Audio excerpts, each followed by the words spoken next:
Shalom. First and foremost, I would like to give all praises, honor, and glory unto the Heavenly Father, and His only begotten Son, Yahweh, Bahasham, Yahushai, Bahasham, Harachak Wadash.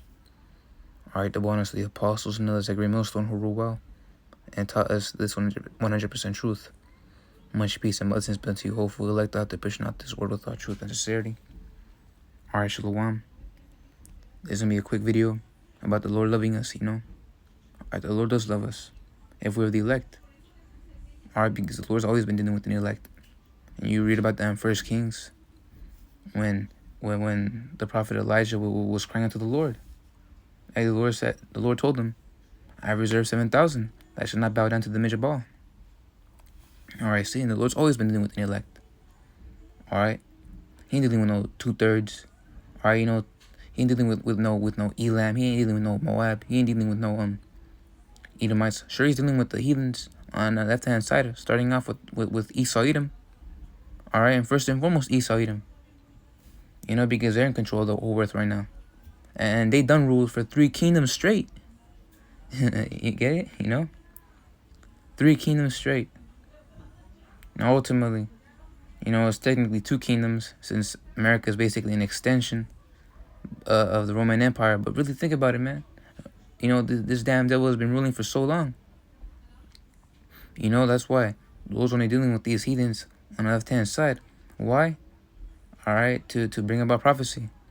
Alright, that MOTB. Alright, that third woe, aka the Third World War. So the Lord's only dealing with these nations on the left-hand side. Even Jake, for spirits of vengeance. Hey, but he's only been dealing with an elect. Alright, an elect from the nation of Israel. On the right-hand side. Right-hand side. So, like we're saying back, this is the book of Habakkuk, the first chapter, verse 1. The burden which Habakkuk the prophet did see, and the word burden means a load. Alright, a weight to carry. The scriptures talk about carry your burdens off to the Lord, really everything along those lines. Hey, because it's heavy for us. And we're in this flesh, we're about to fall off. But, burden also means a message and sorrow. In this case, it's sorrow. And Habakkuk was in the spirit of sorrow at this time. Verse 2. Oh Lord, how long shall I cry, and thou wilt not hear? Exactly, man. Alright? Applying it to today, you got brothers always constantly being vexed, depressed. You're just upset. Alright? Just crying about. They literally cry. You got brothers out here that cry at night, all night. Alright? How long shall I cry, and thou wilt not hear? And you got brothers out there that believe that the Lord ain't dealing with them. Alright? Just to prove the spirit of Malachi 1 and 2, talking about how when hast thou loved us? That's the spirit that our brothers are in. Alright? But the Lord does hear. Alright? But it feels like he doesn't hear. Just looking back, look at Habakkuk. Back then, hundreds of years ago. He was literally crying to the Lord, how long? How long will we have to suffer like this as a nation? So just imagine, that was hundreds of years ago. Of course he's going to be in that spirit of sorrow. But the thing is, the Lord does hear. Alright, you see that by the works he's been doing? Alright, these things have been happening throughout the 4 corners of the earth. First and foremost, starting off with Babylon the Great. Alright, that supply chain crisis really affects the people. That's how we know we're getting up out of here very soon. Even crying to thee of violence. Yeah, because this damn devil brings about so much violence unto our people. Obadiah, the 1st chapter. If I can find it. Yeah, verse 10. For thy violence against thy brother Jacob shame shall cover thee, and thou shalt be cut off forever. Hey, but he'll be cut off forever, alright? So going back. And thou wilt not save, but the Lord is getting ready to save, alright? Because once these prophecies are fulfilled, Yahweh is going to be coming down with the angels cracking down the sky. So like that sky to wreak havoc upon America and these other superpowers. Verse 3, why dost thou show me iniquity and cause me to behold grievance? For spoiling and violence are before me, and there are that raise up strife and contention. Alright, this damn devil, Esau Edom. And we are in America, alright? America's full of just abominations, and we're sighing and crying for the abominations thereof.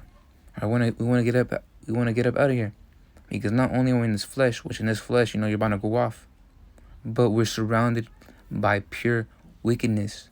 All right, this country is perverse. That's why it's considered Sodom and that's why it's known as Sodom as well, spiritually Sodom, because of its perverseness.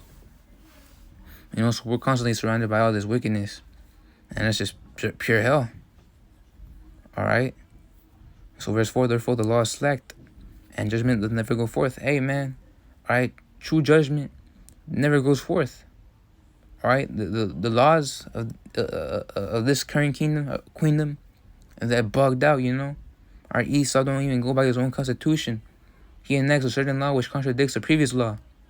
And you done see that. You see that before your eyes. All right. Just thinking back, you got a tons of times that happens. Hey, an example would be Sleepy Joe Biden. He's talking about how he won't force us, how he won't give an order to force us to take that jab. Now he's doing it. All right, see? That's an example. But tons of other laws that are enacted, hey, they contradict laws that were created years prior to that. All right, that's why America is known as Babylon the Great, which Babylon goes back to the word Babel, which means confusion. And this place is just confusing as hell. So, yeah, there ain't no true judgment. All right, you got Jake Jake could literally just, steal a flat screen TV from Walmart. Hey, he gets caught and gets 50 years in prison for it. Meanwhile, you got this damn devil, Esau Edom. He be going to, he could literally commit a whole massacre on Jake, and only gets 9 months in prison. See, that's why this place gotta go. This place has got to go. For the wicked doth compass about the righteous. Yeah, they are above us.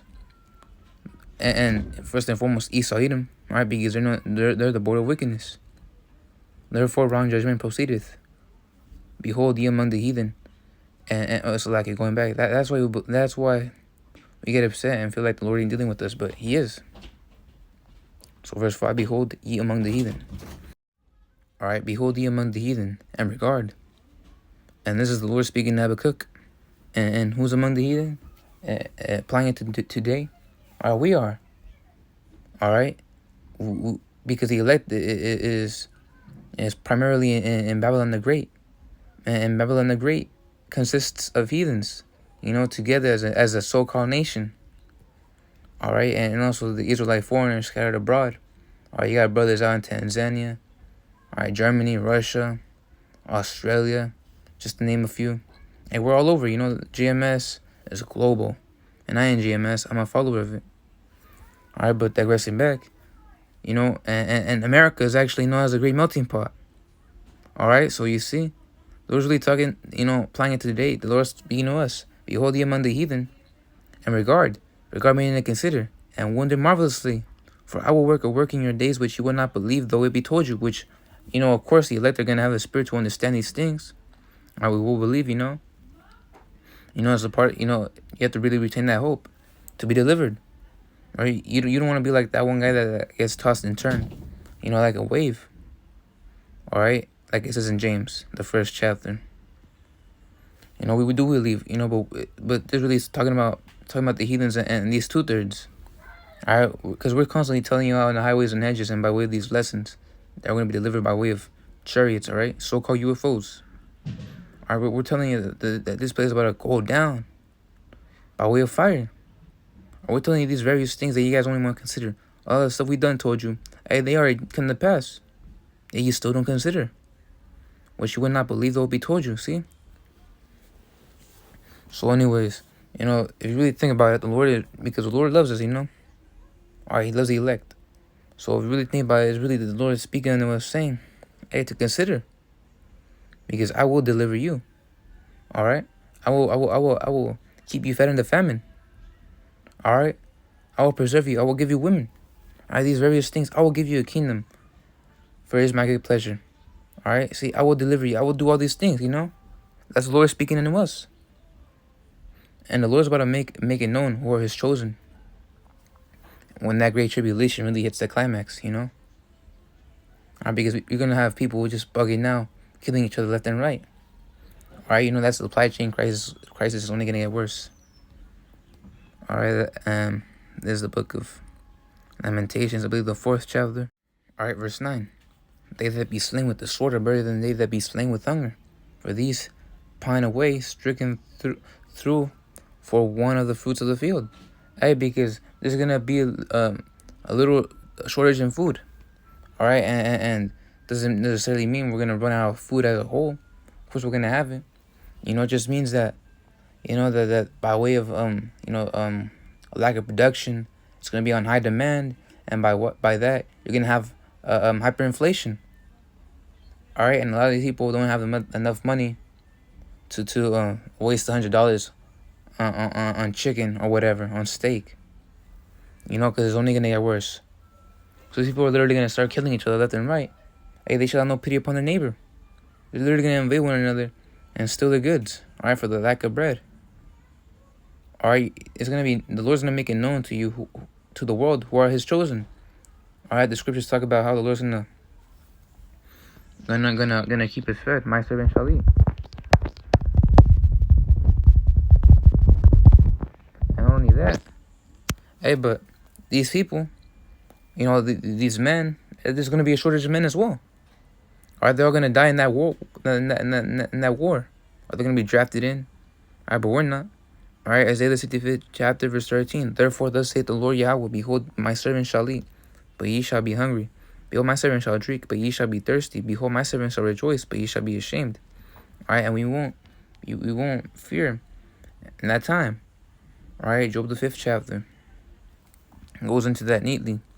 Hey, but because of shortage of men, and the elect are going to be the only ones kept alive. The Lord's gonna make us finer than gold. Isaiah the 13th chapter, verse 12. I will make a man more precious than fine gold, even a man in the golden wedge of Ophir. Which the golden wedges of Ophir, that gold from Ophir was one of the most precious ores you could ever attain back in the ancient world. All right, but this man being more precious than fine gold ain't going for no Edomite. It ain't going for no heathen at all. It ain't going for no two-third. All right, so you two-third ass niggas out there, all right, you wet-bassy spigs out there, you redskins, all right, all you buffoons out there that just go off, that love to glorify this kingdom, that are bugged out as hell. All you people that know you guys are Israelites, but don't are not actually in this thing, in this truth. Hey, you guys won't be finer gold. You guys will literally be slain. All right, the men that should be finer than gold are the elect. Are gonna be the elect men. The nation of Israel. All right, the 144,000 and the few men of the 1/3. But anyways, I hope this video was edifying. Lord will continue to push. And shalom.